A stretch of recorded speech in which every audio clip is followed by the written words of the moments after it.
It amazes me today how Christians turn what was originally intended to be a relationship with Christ into a religion made and run by the traditions of men, liking unto a dollar menu at a fast food restaurant where they can pick out what fits their own taste without having to sacrifice, without it costing them really anything.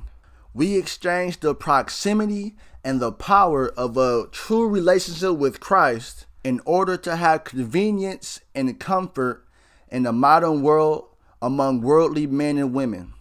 When we go back to the true essence of the message of the Bible, when we realize that Jesus did not come to establish another religion, but to establish a true relationship with Father God, we will soon realize that what Jesus came to establish is far superior than the man-made construct we gave it up to receive.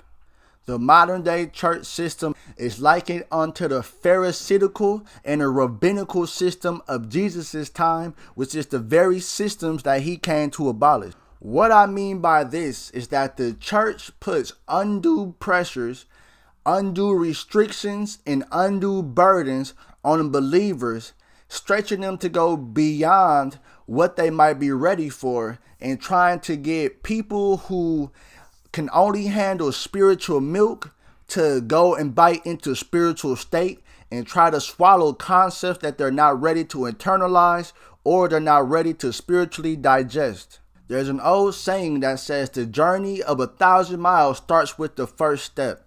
And I truly believe that modern day churches try to take you from the first step to the last leg of the race without explaining or giving you the substance of how you got there. And that leaves people hanging with overburden with too much pressures to keep up with, and most of them abandon the faith. And that's the result of trying to maintain a man-made religion instead of trying to cultivate a relationship with the living Christ. When we follow the ways of man, it leads to frustration. But when we follow the ways and commandments of Christ, it leads to freedom. We have to understand that without Christ, without the Holy Spirit, it is literally impossible to have success in the faith walk. Without Christ, we will not succeed in trying to follow the rudiments of the religion that man has created. We need to go back to square one, go back to Christ, and let him lead us by the hand as he so willingly will do to get us to the finish line, because he's the one who already completed the race. So wouldn't he be the most qualified to give us instruction on how to follow his footsteps? Matthew chapter 11 verses 28 through 30 reads, "Come to me, all you who are weary and burdened, and I will give you rest.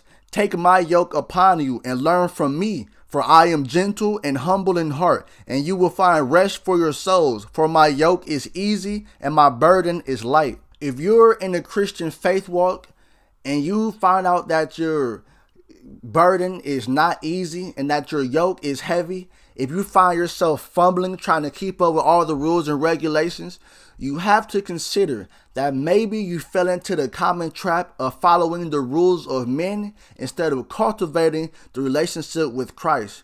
Christ himself said he will give us rest. If we are not finding rest from our religion, then maybe we should drop our religion and exchange it for a relationship with the living God and Christ Jesus, who died for our sins. I thank you for spending this time with me. God bless you and your family. And I truly, truly hope you gain something from this message. Amen.